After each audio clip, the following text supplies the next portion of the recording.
Hello and welcome into the KE Report. I'm your host, Shad Markwitz, and today we're getting an update from Cosa Resources Corp. Cosa is traded on the TSX-V under the ticker COSA and on the OTCQB under the ticker COSAF.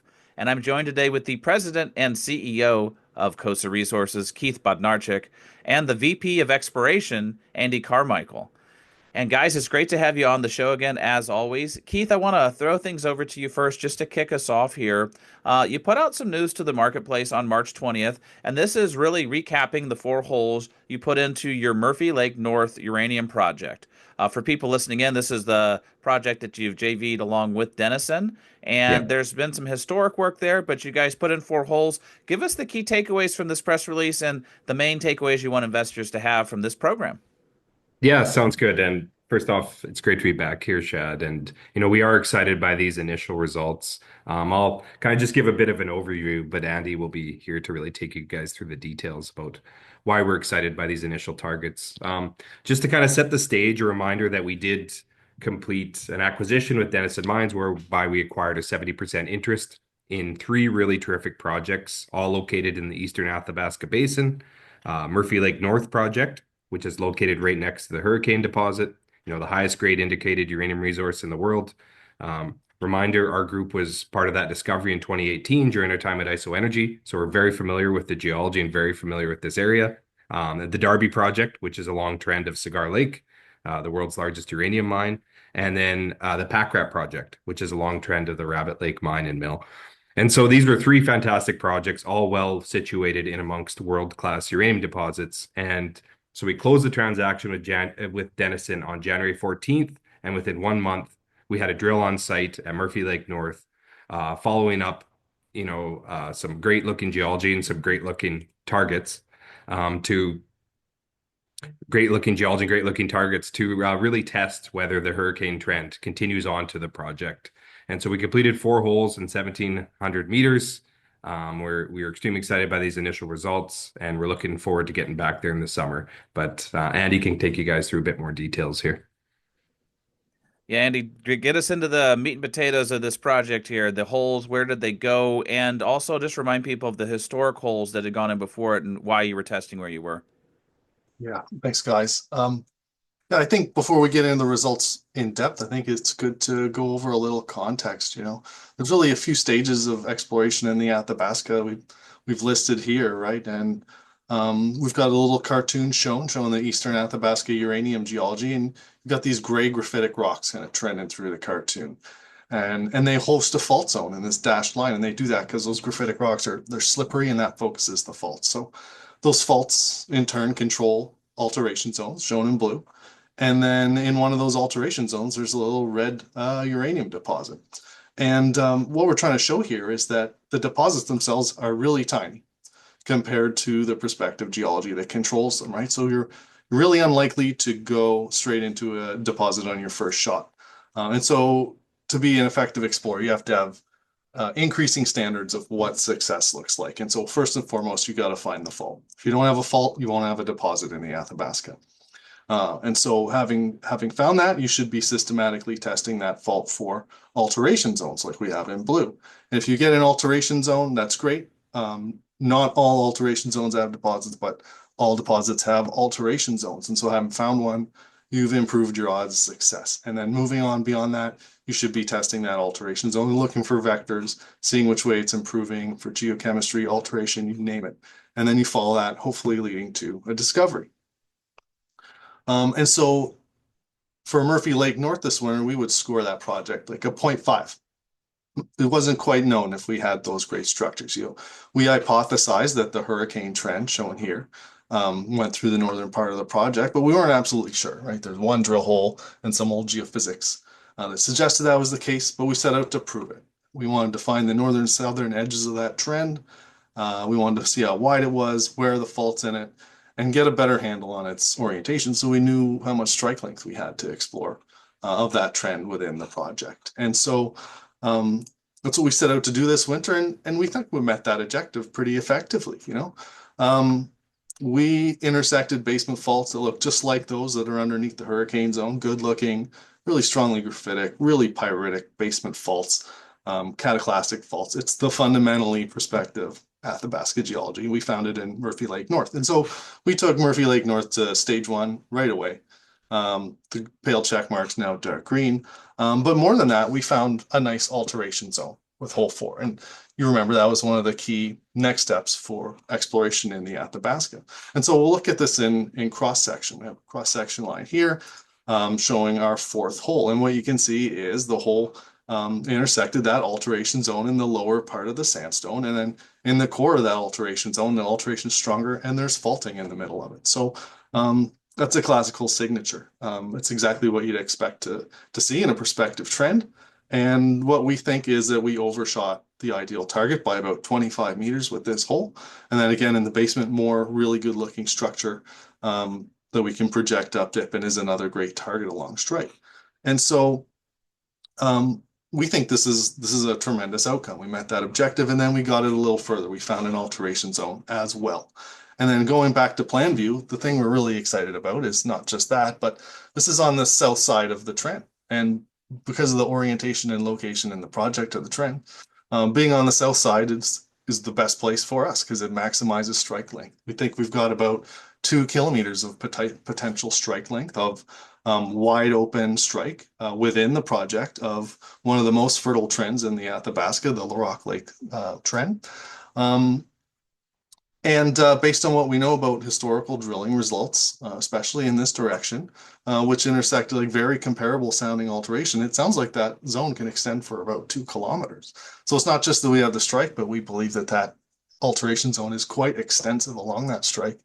And that's really important. That's a significantly sized alteration zone in this part of the Athabasca Basin, certainly.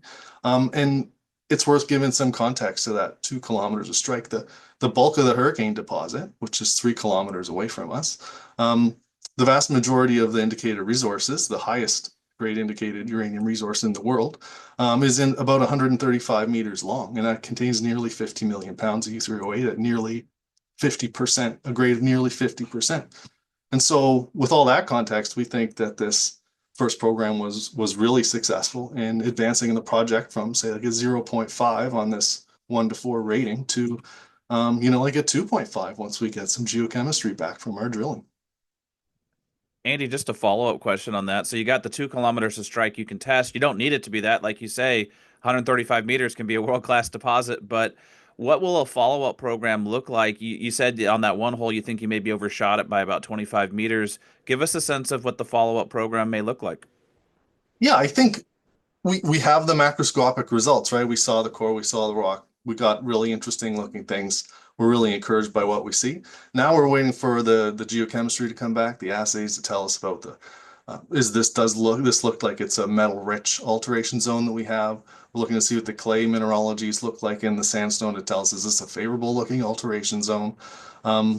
That's going to shape whether we immediately follow up on section or just move ahead to go out along strike, right? 25 meters is reasonably close. We found hurricane, we backed up 40 meters and went from an unmineralized hole to the dead center of that deposit.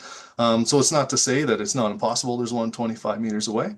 But if it is, we should see some sign of it in the geochemistry. If we don't see that in the geochemistry, when we have 2 kilometers of open strike to explore, and that's easily enough to host a deposit.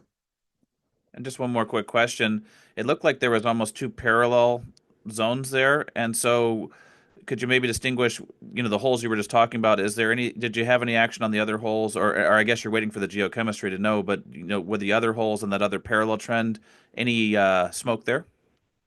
Yeah, okay. So more broadly, the other holes on the northern trend, all of them were reasonably anomalous, right? It's just number 4 was notably stronger. But all of them looked pretty good and all of them intersected some structure. So there's certainly other structures in this area that we would be quite encouraged to go back and follow up in subsequent drilling. On this southern trend, the alteration was not as strong, but it's definitely there.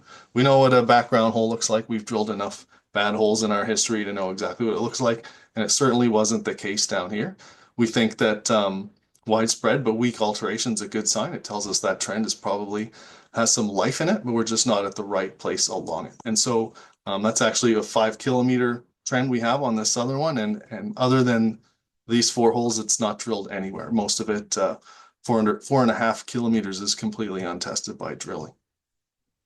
All right, so still early days here, people. That there's a lot of work to do, and the great part about it, the uranium discovery process, is that you start with the structural, you go into the kind of the geochemical and looking for those alteration zones, and then you finally vector in on those very discrete packages. That these uranium deposits are very tiny, so it's kind of a series of vectoring in on the right area. It's not like hitting a copper porphyry. You just drop a big deep hole and you go, oh, okay, hey, we got copper. So you're doing all the right science to vector in on these deposits, and I appreciate you breaking that down for us, Andy. I guess, Keith, we maybe jump in now to the cap structure here. Walk us through, for people that are maybe new to the company or maybe haven't looked at it in a while, just the health of the company, who the stakeholders are, anything you want to say about the strength and key stakeholders here with Cosa Resources. Yeah, certainly. So I think, we put together a very strong shareholder base. Obviously, with the recent transaction with Denison, they became our largest and most strategic shareholder, still maintaining about 19% of us. We completed a financing it closed end of February of this year. We raised about $6 million Canadian. Denison participated to maintain their interest in the company. So really having that lead order and really that vote of confidence from them, was good. And I think it really allowed us to bring in a good size of capital that can really propel us for the next 12 to 18 months as we continue to explore Murphy Lake North and also get to our other project, Darby, which is right beside Cigar Lake, which we also acquired from Denison Mines. Yeah, and I think it's important to touch on too, that Murphy Lake North is, 200 to 250 meters target depth. That's when you compare it to, say, a Phoenix deposit, which is Denison's, is around 400. You go McArthur River, Cigar Lake, those are all 400 deeper. And so this is shallow targets that we're going after here. And so that $6 million that we raised can really go a long way and allow us to do a significant number of tests on these projects, especially Murphy Lake North, like I said. So we left the drill on site after the drill program, so it makes it as easy as possible to go in there this summer. We're fully funded for that program and beyond. And so we're in good shape that way for the next 12 to 18 months. The uranium market hasn't been that favorable for equities, but the fundamentals still remain extremely strong. And we're in good shape financially. We're in great shape with targets that Andy just walked you through. So I think it's going to be a really exciting year for us over the next 12 to 18 months. Well, and let's maybe just end with that as far as the look ahead, Keith, as far as, the summer program. How many meters do you think you'll drill? I think it's significant what you just said about the depth component, that these are not Yeah. super deep holes, but any other work you're doing in the background that you also want to highlight, any other surveys, any other things you're doing on other projects to advance them? Yeah, for sure. So I think we'll update the market shortly on the number of meters and holes. It is a joint venture, so we have meetings upcoming with Denison to finalize those numbers, but they're extremely excited by these results. They're very supportive in what we're doing at that project, and they're also looking forward to the summer program. So Murphy Lake North drilling will be the focus this summer. We'd look to get drilling at Darby probably in Q1 of 2026. And really our focus right now is drilling. There'll be a few small geophysical programs on some of our other projects, but it's kind of been the last couple of years we've really been looking to upgrade our projects. At Ursa, we had to do a lot of geophysics to get it to where it is today. Aurora, other projects like that. But these projects we got from Denison are discovery ready. It's drill, drill, drill. That's what we're going to be using that capital for. That's obviously the biggest catalyst for us, is to have success with that drill bit. So we'll be drilling as much as we can over the next 12 months. All right, I think we'll wrap it up there, but people listening in will probably be excited to hear that, because what really moves the needle for a company is drill results. You can do a lot of sampling and surveys and everything else, but it comes down to the truth machine going in there and bringing back the assays. And so wishing you guys fingers crossed for the summer program here, but you guys have done all the right things to line up these targets. I appreciate Andy walking us through the maps and where the targets will be. And Keith, thanks for breaking down the financial health of the company. Sounds like you're sitting pretty compared to a lot of other companies. So that just speaks to the strength of the partners that you have at Cosa Resources. And for people watching or listening in, if you want to follow along with the news at Cosa, definitely click on the link in the show notes below this interview. Takes you right over to the Cosa Resources website, straight to their news section, so you can follow along with more news as it drops. Gentlemen, keep us posted. As more information comes out, we'll get you back on for an update. And as always, looking forward to our next conversation. Thanks, Shad. Thanks, Chad.